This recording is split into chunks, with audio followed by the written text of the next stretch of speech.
देखने सुनने वालों को सर्वर का सलाम मसनून कादर मुतलक आपको दुनिया आखिरत की कामरानियाँ अता करे।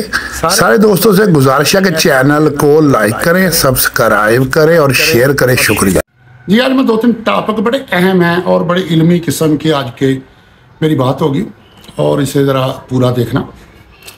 पहली बात मैं करूँगा चौधरी परवेज़ इलाही साहब से। वो जेल के अंदर उनके साथ हादसा पेश आया, इंजर्ड हुए। तो मैं दो टोक बात करता हूँ कि देखना ये है कि वो गिरे हैं या गिराए गए हैं। तो मेरा कहना ये है कि वो गिरे नहीं हैं, गिराए गए हैं।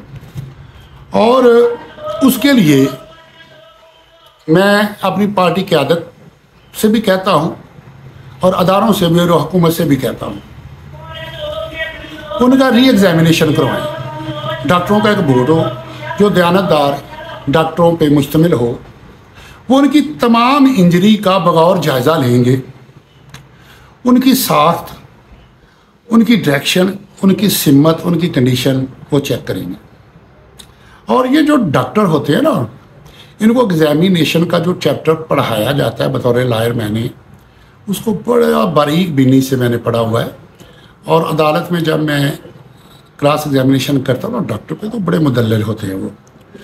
तो मुझे इस चीज़ का काफ़ी हद तक तजर्बा है। ज़िले शाह का जब हुआ था मर्डर, तो उस पर भी मैंने एक मुदल्लिल वीडियो बनाई थी कि वो हादसा नहीं है, वो उनको कत्ल किया गया।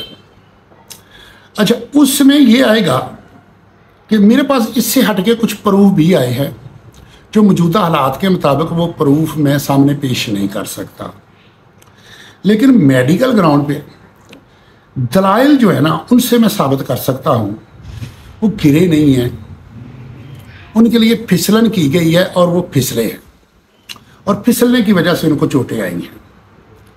अब ये देखो कि वो फिसले कैसे हैं।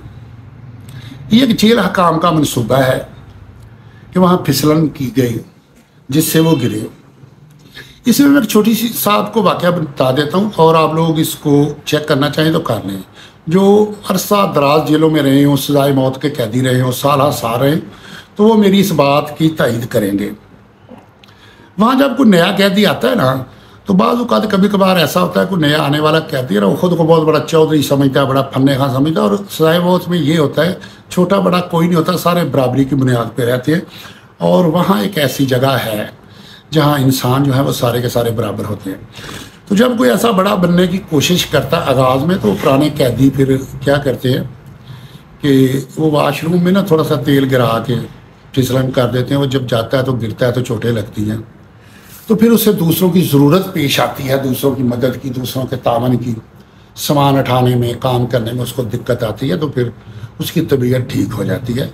मेरी इस वाक़े को भी पुराने कैदी तईद करेंगे। हुआ ये है कि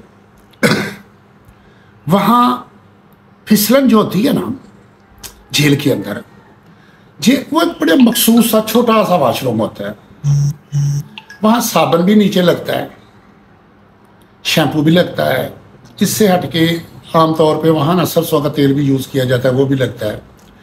और उसे रोज़ाना की बुनियाद पे साफ़ करना होता है और साफ़ करने के लिए रेत और सर्फ इस्तेमाल होता है। अगर वहाँ फिसलन पैदा करनी हो तो वैसे ही कपड़े से जाके वहाँ पे साफ़ कर दो, धो दो और साबुन से धो दो ज़ारी तौर पे। अब चौधरी साहब तो नहीं जानते कि इस फिसलन ने किस चीज़ से ख़त्म होना है। आम माइंड में तो यही है ना कि साबुन से अच्छी चीज़ और क्या है। तो साबुन से वो ख़त्म नहीं होती और अकेले सर्फ से भी नहीं होती, साथ उसके रेत यूज़ करनी पड़ती है वहाँ पर। तो कुछ अर्सा उसको सही तरीके से साफ़ ना किया जाए तब भी फिसलन पैदा हो जाती है। और उससे हट के ले जा के कपड़े में सरसों का तेल डाल के वहाँ ऐसे लगा के आ जाओ, तब भी फिसलन हो जाती है। और जब वो फिसले हैं तो मेरे पास इस चीज़ के प्रूफ आए हैं।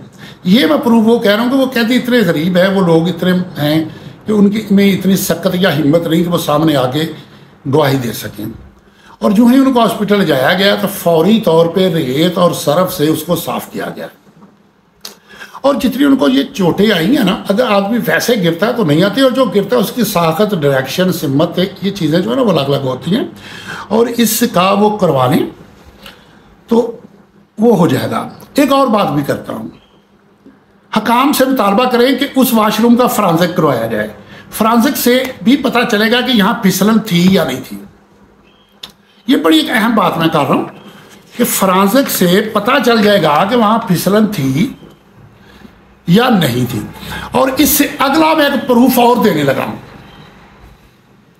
चौधरी साहब जितने मुकदमात में जेल के अंदर हैं सब पे जमानतें रखे और जमानतों में एक ग्राउंड रखे। वो ग्राउंड ये है कि किसी भी इंसान के लिए लॉ में, कानून में वाज़े लिखा हुआ है कि जो कोई फिजिकली तौर पे जेल में रहने के काबिल ना हो, तो वाज़े अल्फाज में ये लिखा है कि ज़मानत उसके लिए रायत नहीं बल्कि उसका हक है।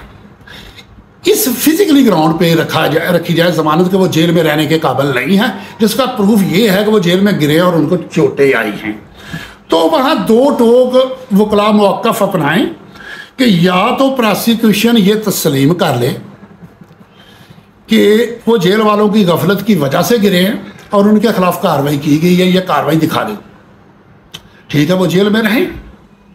तो या फिर ये तस्लीम कर लें कि वो फिजिकली तौर पे जेल में रहने के काबिल नहीं है, तन्हाई में वो नहीं रह सकते, उन्हें सहारों की ज़रूरत है, घर वालों की ज़रूरत है, लिहाजा उनकी बेल दी जाए। दोनों सूरतों में पार्टी का फ़ायदा होगा। और जिसमें 99% यही है कि उनकी बेल एक्सेप्ट कर ली जाएगी, प्रोसिक्यूशन मजबूर हो जाएगा बेल की हमायत करने पे और उनकी ज़मानत हो जाएगी। और दूसरी बात मैं ये करने लगा हूँ, इस वक्त कौम भी परेशान है, बड़े बड़े सीनियर लोग जमात के परेशान हैं कि इलेक्शन के बाद जो रिएक्शन होना चाहिए था कौम का वो क्यों नहीं है। इलेक्शन में जो है 90 सीटें दी गई और 90 छीन ली गई, उसके बाद एक एक करके छीनी जा रही है। और जो रद्देमल आना चाहिए था वो रद्देमल क्यों नहीं आया। मैं वो बंदा हूँ कि जो मैं इशू भी बताता हूँ और उसका सलूशन भी बताता हूँ। मैं इशू भी बताऊँगा और इसका सलूशन भी बताऊँगा। इसका इशू ये है, इलेक्शन से पहले कौम को जो बयानिया दिया गया वो नामुकम्मल था। बयानिया ये दिया गया कि जुल्म का बदला वोट से, और हर एक के ज़हन में लाशौर में ये बात बैठा दी गई कि जुल्म का बदला वोट से, और कौम ने एक्सेप्ट कर लिया कि हमने वोट देना है और जुल्म का बदला बराबर हो जाना, हिसाब बराबर हो जाना है। कौम ने वोट दिया और घरों में आके बैठ गए। हालांकि बयानिया मुकम्मल ये होना चाहिए था कि जुल्म का बदला वोट से और वोट का बदला जोश से। और इसमें क्या होना था, कौम ज़हनी तौर पे तैयार होती, कौम को ये बताया जाता है कि बेशक आपके वोटों से हमने जीत जाना है, हुकूमत बन जानी है, लेकिन फिर भी हमें ये अंदेशा है कि हमारे वोट का इस्तेसाल किया जाएगा, वोट कम किए जाएंगे, कुछ वोट छीने जाएंगे।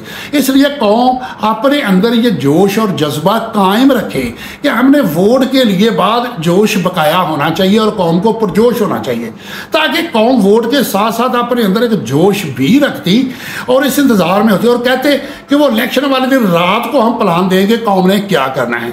उससे क्या होता है, हुकूमत और अदारे कंफ्यूज भी होते हैं कि न जाने ये क्या कर देंगे, तब भी वो सीटें चुराने से कुछ ग्रेज करते। अब देखो ना, दो ममालिक हों, एक मुल्क दूसरे को वार्निंग दे दे कि फलां तारीख को इतने बजे हमने आप पे अटैक करना है, उसकी वो तैयारी कर लेगा। अगर कोई बंदा अपनी फोर्सेस को तैयार करे और कहे कि हम किसी वक्त कोई भी ऐलान कर सकते हैं, तो वो कंफ्यूज हो जाएगा कि पता नहीं, न जाने इन्होंने क्या करना है। तो उसके तोड़ में रद्देमल में वो क्या करेंगे और उससे उनका मोराल कम होगा। तो अगर ये बयानियाँ रखते तो हुकूमत का मोराल कम होता। लेकिन मैं सिर्फ मसाइल नहीं बताया करता, सोल्यूशन भी बताया करता हूँ, नो प्रॉब्लम। अगर ये हुआ है, अब इसका सोल्यूशन क्या है, कौम को वैसे परजोश कैसे किया जा सकता है। तो कौम को परजोश ऐसे किया जा सकता है कि क़यादत ऐलान करे कि सारी कौम चंद दिन वेट करे और खामोश हो जाए और इंतज़ार करे, हम अगला प्लान देंगे। उसमें अदारे भी चकन्ने हो जाएंगे, न जाने ये क्या प्लान देंगे। कौम मुतवज्जे हो जाएगी और इंतज़ार में आ जाएगी। जब किसी को इंतज़ार में लगा दिया जाता है तो उनके अंदर जुस्तजू और तमन्ना बढ़ जाती है। और हमारी कौम नफसियाती तौर पे ऐसी है कि जब इनको कहा जाए कि इंतज़ार करो, फिर इनके अंदर इतना जोश भर जाता है कि हमें जो भी हुक्म मिलना है हमने फ़ौरन वो पूरा करना। तो तब क्या होगा, क़यादत सर जोड़ के बैठे और कोशिश करें।